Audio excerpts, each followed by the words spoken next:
Salut tout le monde, nouvelle vidéo, partie 4 du Japon. Donc là, cette fois-ci, je te parle d'un truc hyper important, c'est la bouffe. La bouffe et les boissons.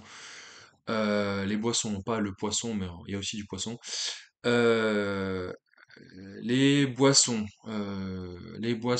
déjà, si vous êtes amateur de café au Japon, oubliez. À part les machines industrielles qu'il y a dans les hôtels et qui vous, ou dans certains commerces qui vous donnent expresso, cappuccino, chocolat.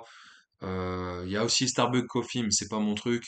Leur café, on va dire maison, c'est du jus de chaussette, c'est dégueu, ça, c'est de l'eau. Et eux, leur boisson, c'est surtout le thé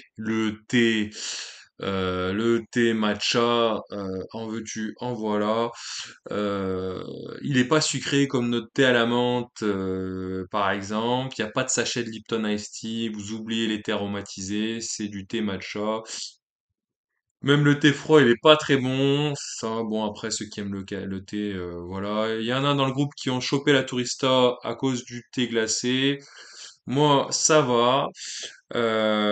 Donc voilà. Ah oui, autre chose, les distributeurs de boissons. Donc Coca, Sprite, Red Bull, donc ça, c'est universel, ce sont les mêmes. Par contre, ne vous faites pas avoir. Ça a été mon cas. Il y a des bouteilles de 600 millilitres. Je crois que c'est la marque Asahi, donc c'est comme leur bière la japonaise là qui ressemble à des Henken, hein, leurs canettes. Sauf que là, c'est des bouteilles, il y a des jaunes et des oranges. On aurait tendance à croire que le jaune, ce serait de l'oasis citron et l'orange, c'est de l'oasis tropical orange.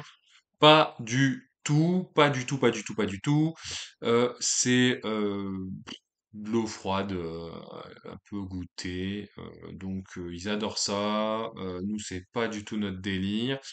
Donc, ceux qui n'aiment pas le thé, ben, vous serez un peu déçus. Bien sûr, les alcools, et en veux-tu, en voilà. Il y a fameux saké. D'ailleurs, est-ce que vous savez comment est fait le saké? Eh ben, je vais vous le dire. Donc, le saké, en fait, c'est un alcool japonais typique à base de riz. Et en fait, ils prennent surtout l'amidon issu du riz, ils l'associent à une enzyme qu'ils appellent le koji, K-O-J-I, et ça va donner du sucre. Et ce sucre, ils vont l'associer au kobo, K-O-B-O, et non C-O-B-O, qui correspond à une levure. Et donc, le sucre plus le kobo, ça donne l'alcool. Voilà. Donc, ce sont les étapes très simples. Sinon, pour ceux qui sont amateurs ou qui souhaiteraient connaître plus le saké, il y a une brasserie du saké à Kamakura, je crois, ou Kurashiki. Je vous redirai dans une autre vidéo. Voilà, brasserie du saké au Japon, je crois que c'est Kamakura, mais je suis pas sûr. Faut que je revoie dans mon séjour. Il faut aussi savoir qu'au Japon, les boissons les plus populaires, c'est en premier la bière, ensuite c'est le saké, en 3 c'est le shochu, et en 4 c'est le vin. Petite anecdote, 5 ils font comme ça, et 6 ils font comme ça. Quand vous les voyez faire comme ça veut dire 6. Et 6 7 c'est comme ça. Donc ils font pas comme ça, ils font comme ça. C'est une petite anecdote, comme ça, 6. Tiens, pour compter, vous savez compter japonais, vous? Ich, ni, san, yon. Ils disent un autre aussi, mais moi, yon, c'est dans les mangas, ils disent yon, hein, les Yonko dans One Piece notamment. Et après, c'est go, comme le Gorosei dans le gouvernement mondial, dans One Piece toujours. 6 je crois, c'est Roku. Et 7 c'est Shichi ou Nana. Et la suite, je me rappelle plus. Voilà. La bouffe. La bouffe, la bouffe, la bouffe. Alors la bouffe, comme vous pouvez vous en douter, c'est beaucoup de riz avec les baguettes, hein. Donc les baguettes, je n'ai pas là, mais ça se tient comme un stylo. Je suis sûr qu'il y a plein de tutos sur Internet pour vous dire comment tenir les baguettes. Donc riz, tofu, Soja, un sauce soja, beaucoup d'éléments à base de soja, des algues, du poisson cru. Alors le poisson cru, Ifrem, pour ma part, j'ai très apprécié.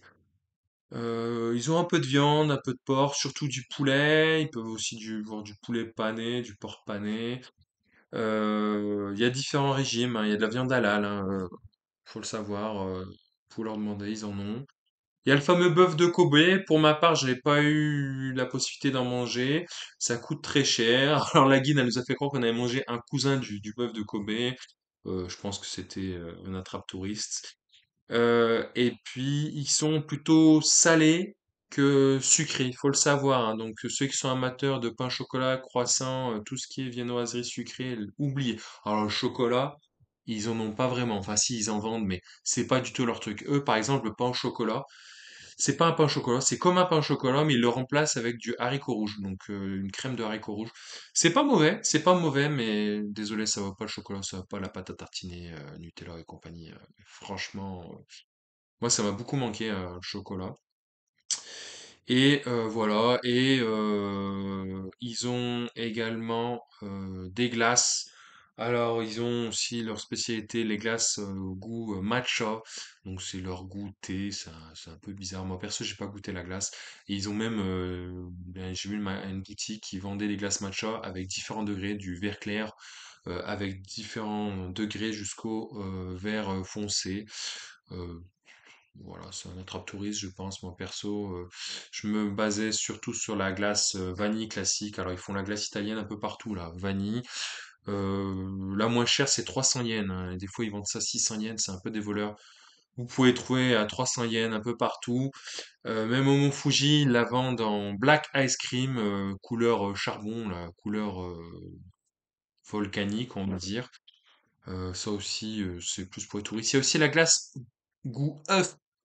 Goût œuf. Au Mont Fuji, il y avait la glace goût œuf, donc elle ressemblait un peu couleur mangue, mais en fait non, c'était goût œuf. Perso, j'ai pas testé. Ceux qui ont testé, dites-le nous en commentaire, ce serait sympa de partager vos expériences.